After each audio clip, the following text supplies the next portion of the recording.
Saludándole en el amor del Señor, deseando ricas y abundantes bendiciones del cielo hacia sus vidas.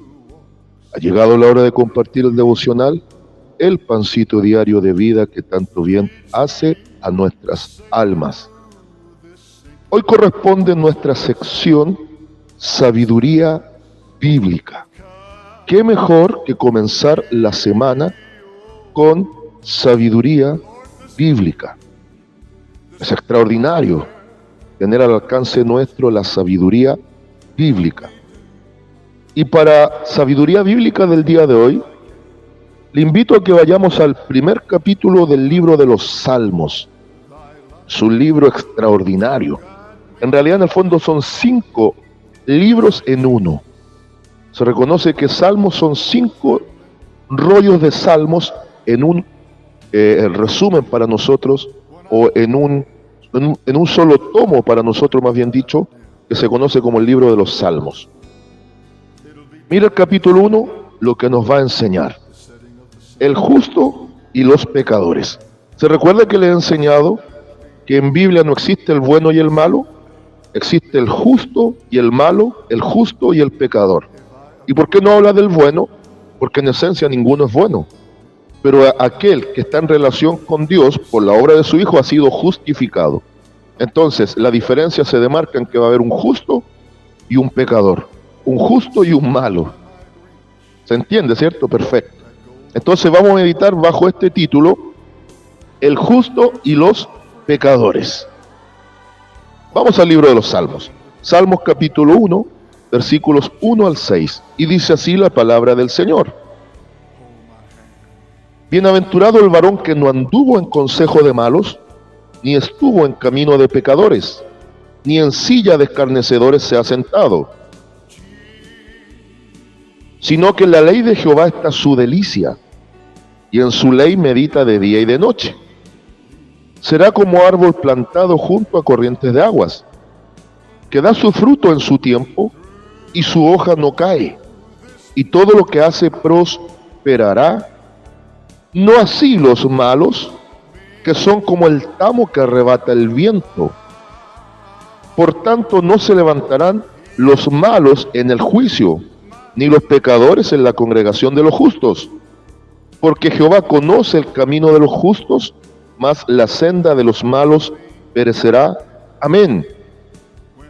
Ya con el último versículo usted se da cuenta que hay 2 resultados finales. Finalmente, van a haber 2 grandes grupos humanos. El grupo de los justos que irán a gloria y el grupo de los malvados, de los perversos, los pecadores que irán a condenación. Y no hay punto medio. No hay punto medio. Y toda la Biblia nos va a hablar de eso.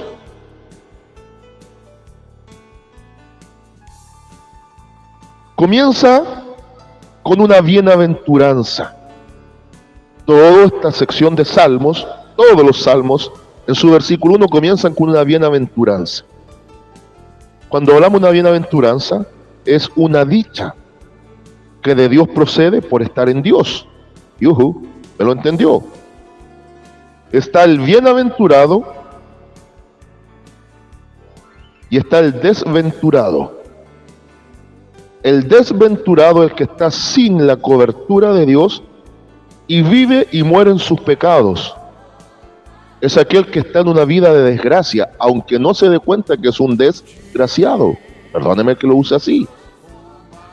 Un desgraciado es uno que está en desgracia y quizás no se ha dado cuenta de su desgracia, pero eso no involucra que no sea una persona que vive en esa condición.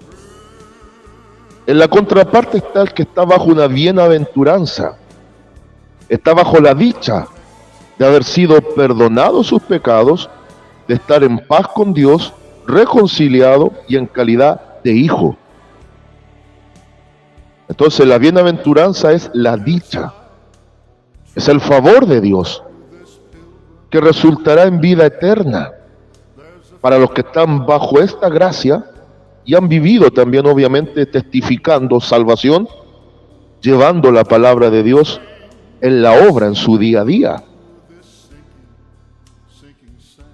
Y el salmista entendió esto, lo entendió, que hay una gran diferencia entre el justo y el malvado pecador, entre aquel que ha sido perdonado por Dios y aquel que todavía vive en su rebeldía y en su imaginación de hombre, creyendo que esto no tendrá malas consecuencias, porque las tiene. Por eso dice, bienaventurado el varón, obviamente que esto es genérico, hombre y mujer, aquel que no anduvo en consejo de malos, vale decir, aquel que Dios lo sacó del sistema corrompido, y aunque está en el mundo, ahora es luz del mundo. Ni estuvo en camino de pecadores, ni en silla de escarnecedores se ha sentado. Entonces, ponga atención aquí. Pone 3 características: consejo de malos, camino de pecadores y silla de escarnecedores. Malos, pecadores, escarnecedores.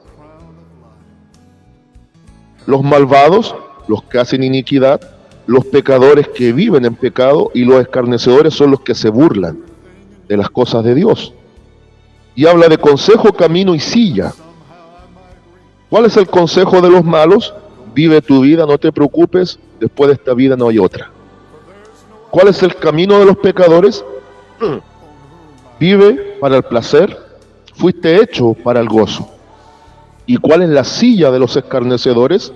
Cuando habla de silla, es similar a lo que enseña en San Mateo 23 respecto a los fariseos, que nos enseñan que finalmente ellos se sientan en la cátedra de Moisés.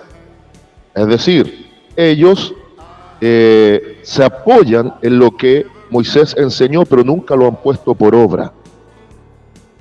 Acá estos se sientan, se apoyan, se deleitan en burlarse de Dios.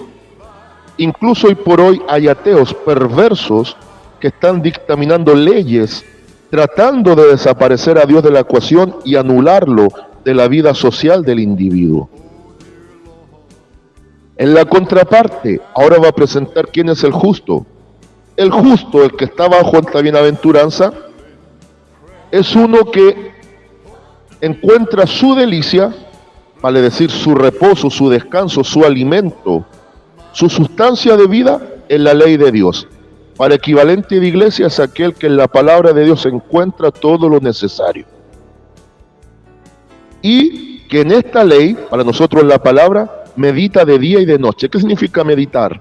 Significa analizar la palabra, significa comprenderla, significa llevarla a la práctica. Por eso Santiago, el escritor, hermano del Señor Jesucristo, nos enseña que no hay virtud en ser un oidor olvidadizo, dentro del contexto del capítulo 1, sino que la virtud es ser hacedor de la palabra. Y nos presenta esta gran diferencia. En todo tiempo, en tiempo de bonanza y en tiempo de escasez, en tiempo de primavera, en tiempo de verano, donde muchas veces no hay capacidad de dar fruto, este igual va a dar fruto, porque va a ser, y lo tipifica como árbol plantado junto a las corrientes de las aguas. ¿Cuáles son las corrientes de las aguas para el cristiano? Estar en el espíritu y la palabra, tener esta relación en base al matrimonio indivorciable, de que el espíritu sustenta nuestra vida espiritual, pero la herramienta que usa para potenciar fruto en todo tiempo en nosotros es la palabra de Dios. Y a su tiempo oportuno va a dar fruto, y la hoja va a ser perenne, es decir, no va a caer la hoja, no va a caer la hoja. Y repito, no va a caer la hoja, porque su sustento está en Dios y no en su propia capacidad.